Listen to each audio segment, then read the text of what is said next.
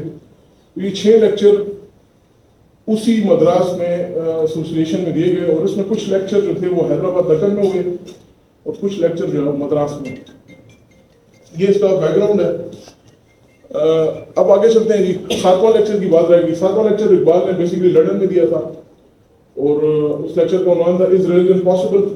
وہ اس لیکچر سے 2 سال 2.5 سال بعد دیا تھا، لیکن پارٹیشن کے بعد ایڈیٹرز نے سمجھا کہ اس کا مضمون بھی اس سے میچنگ ہے، تو انہوں نے پھر 7واں لیکچر اس کتاب میں جو ہے وہ انکلوڈ کر دیا. تو ابھی یہ 7 اقبال کے لیکچرز پہ مشتمل ہیں.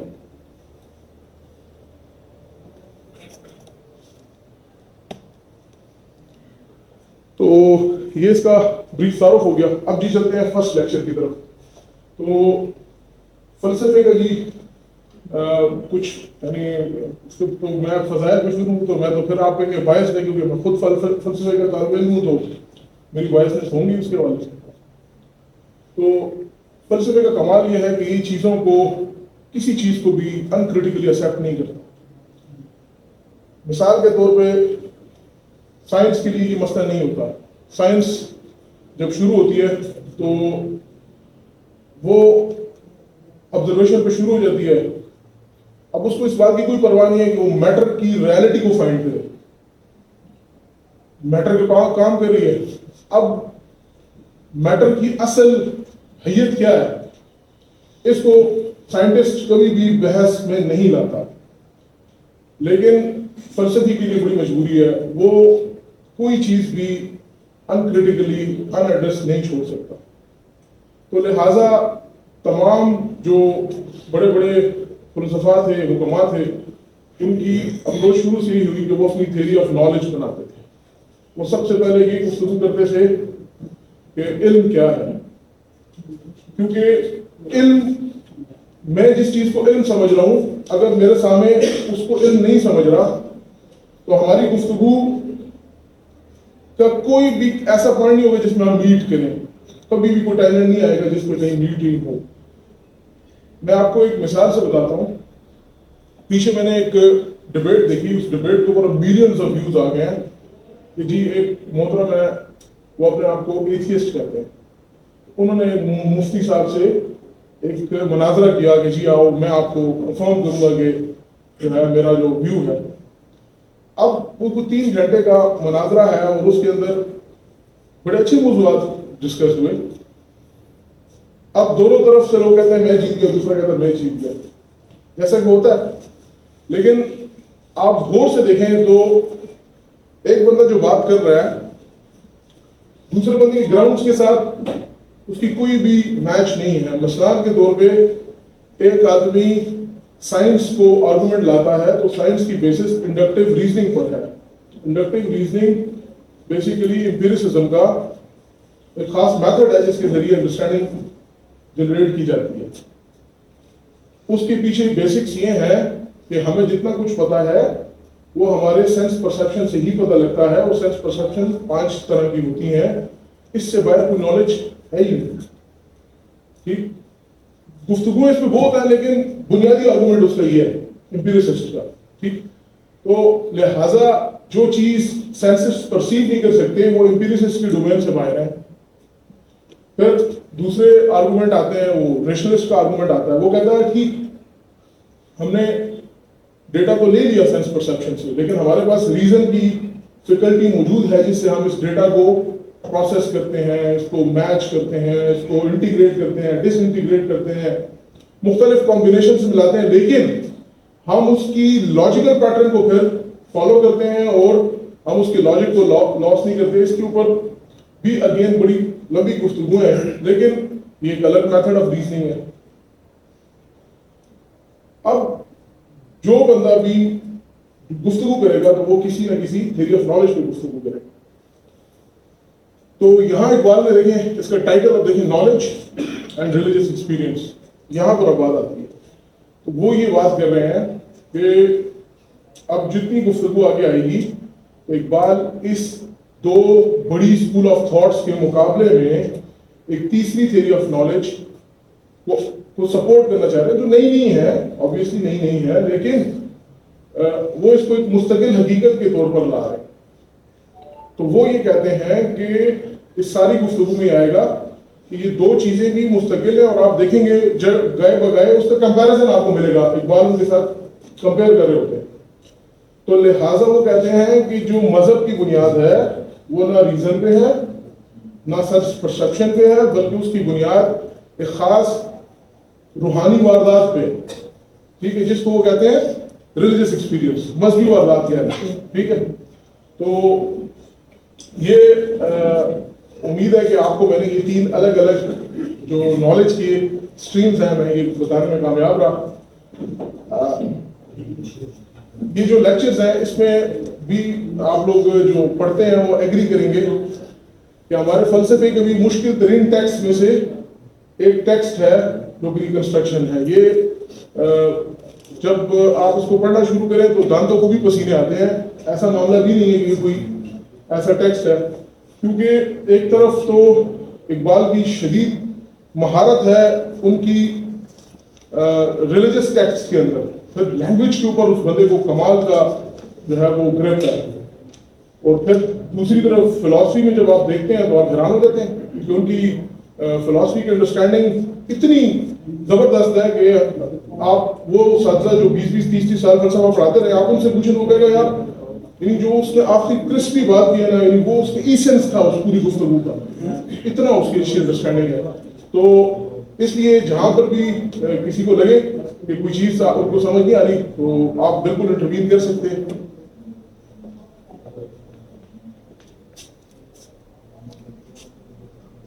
اچھا، شروع پہ جی چھوٹا سا انٹروڈکشن ہے ریکنسٹرکشن کے شروع پہ، تو اس میں انہوں نے آبجیکٹو بتایا کہ میرے اس ریکنسٹرکشن لیکچرز کا آبجیکٹو کیا ہے۔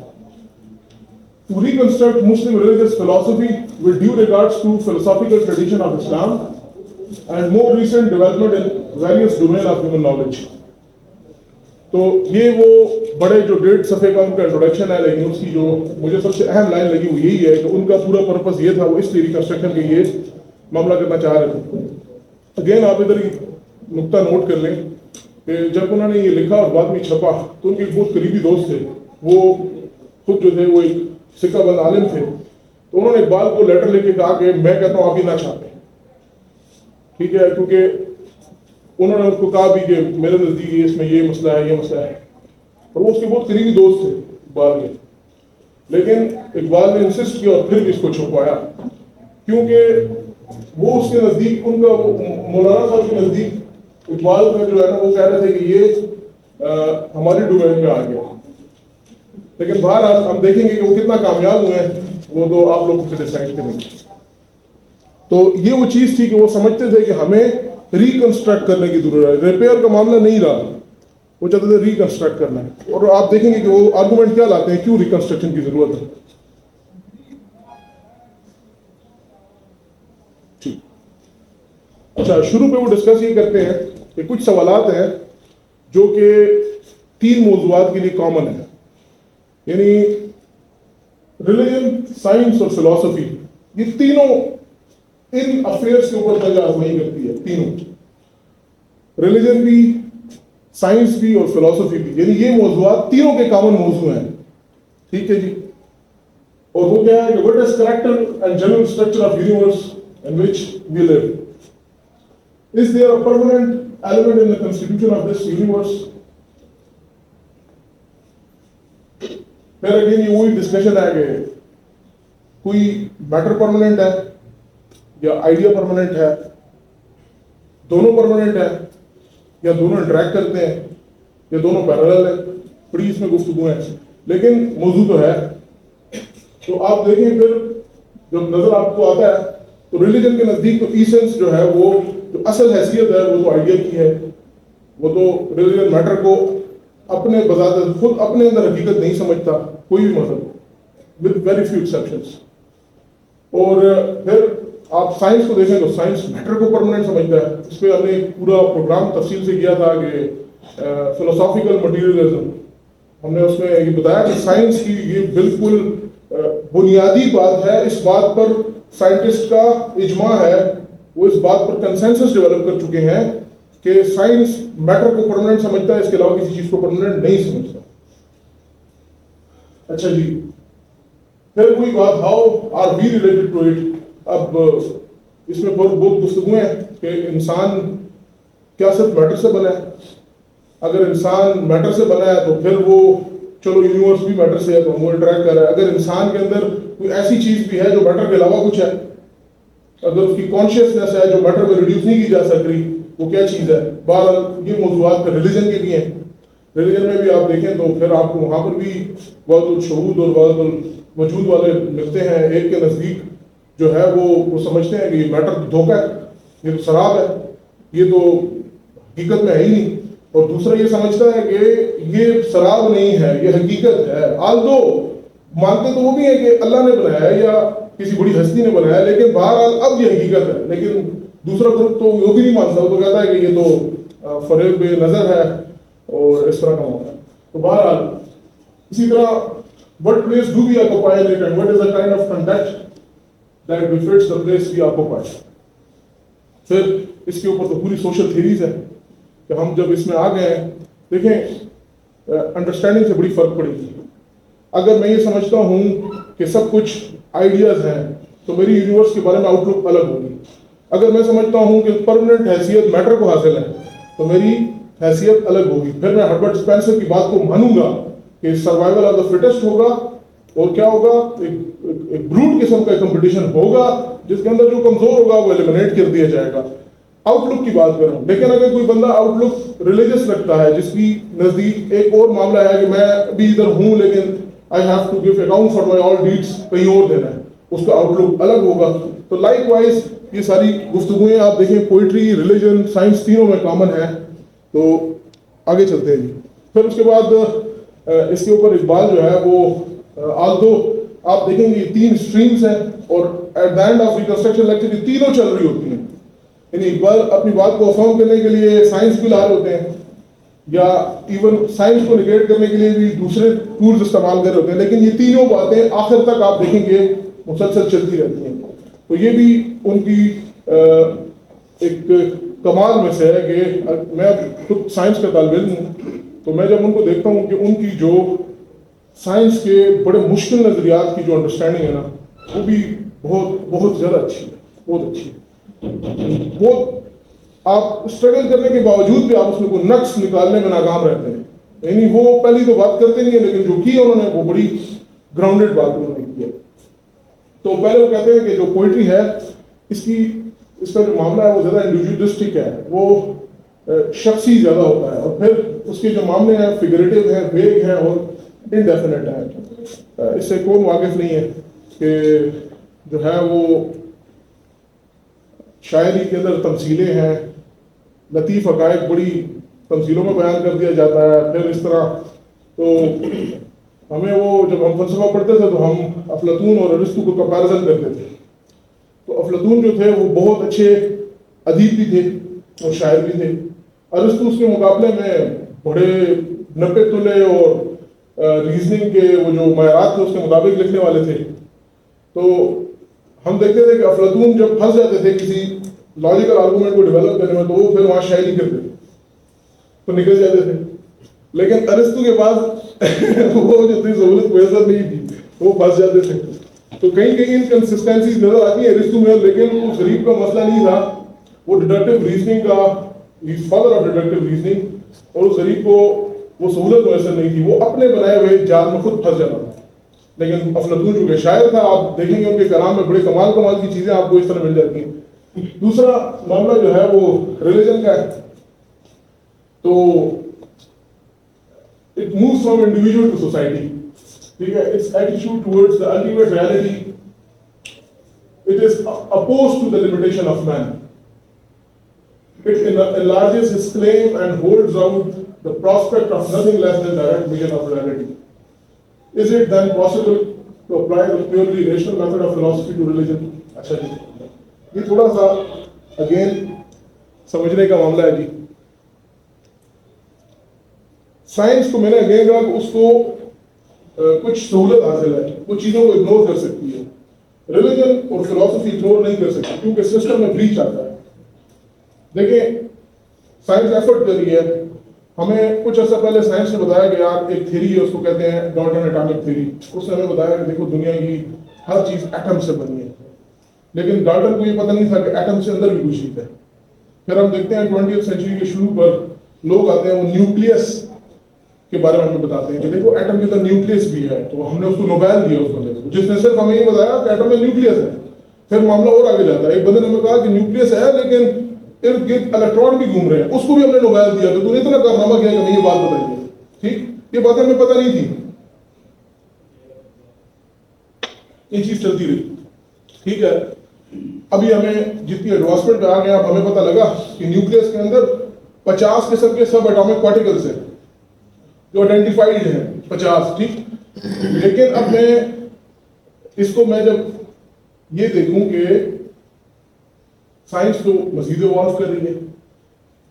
اب سائنس کبھی بھی افرمیٹیولی 100% آپ کو کوئی بات نہیں کر سکتی. وہ کہیں پروبیبل ہے, ہوتا رہا ہے, یہ چیز چل رہی ہے, چیزیں ہم پہ گتھیاں کھل رہی ہیں آہستہ آہستہ. لیکن میری زندگی تو جو طبعی زندگی ہوگی وہ تو 50-60 سال کی ہوگی. تو میں نے 60 سال کے اندر انڈرسٹینڈنگ بھی کرنی ہے, ایکٹ بھی کرنا ہے, بیہیو بھی کرنا ہے کچھ. اب لہٰذا سائنس اس کو اگنور کر دیتی ہے. ریلیجن اور فلاسفی اس کو اگنور نہیں کر سکتی. وہ کہے گا کہ مجھے اس وقت ریالٹی کی ایک ڈیفینیشن چاہیے جس کے مطابق میں زندگی گزار سکوں. تو یہ وہ چیز میں نے آپ سے پھر کہا کہ یہ ریلیجن کی مجبوری ہے کہ وہ اپنے بندے کو یا اپنے ماننے والے کو اس بات پر مطمئن کرے گی کہ میں ایک بات کہہ رہی ہوں کہ یہ نظریہ تم نے اڈاپٹ کرنا ہے. تو اس نظریے کے اوپر کرٹیسزم کو وہ ایکسپلین کرے گی. اس کے اوپر بڑا ایک تفصیلی اقبال نے گفتگو کی. وہ کہتے ہیں کہ the age of faith was the age of reason. مجھے پہلے سمجھ نہیں آتی تھی. the age of faith is the age of reason. میں بڑا عرصہ اس کو جو ہے نا پھرتا ہو رہا اور مجھے معاملات سمجھ نہیں آتے تھے. تو اللہ تعالیٰ مغفرت کرے پروفیسر سلیم کی. تو انہوں نے مجھے بتایا کہ انہوں نے کہا دیکھو جب ایک تھیولوجین ایک سسٹم بناتا ہے نا تو وہ خود اس سسٹم کا قیدی بن جاتا ہے. تو لہٰذا اس کو پھر ہر ریزن کی فیکلٹیز استعمال کرنی پڑتی ہے کہ اس کو کوہیرنٹ رکھے. ایک بات بھی اس سسٹم سے باہر ہوگی نا تو اس کا پورا سسٹم کلیپس کرنے کا ڈر ہوتا ہے. ٹھیک, اور فلسفے کے طالب علموں کو پتا ہے کہ ایسی 20-20 سال کی ایفرٹس ایک انکنسسٹنسی ریزالو نہ کرنے کی وجہ سے پوری کی پوری رسل اور وائٹ ہیڈ لنگوسٹکس پروسیس پہ پروجیکٹ پہ کام کرتے رہے. وائٹ ہیڈ جو تھے وہ سپروائزر تھے اور یہ ان کے سپروائزی تھے, اور یہ لوگ 10 سال ایک پروجیکٹ پہ لینگویج کے کام کرتے رہے. اس کے بعد ایک بندہ آیا اور اس نے رسل کو ایک سوال کیا کہ تمہاری تھیری مجھے یہ نہیں سمجھا سکتی. اور یہ دونوں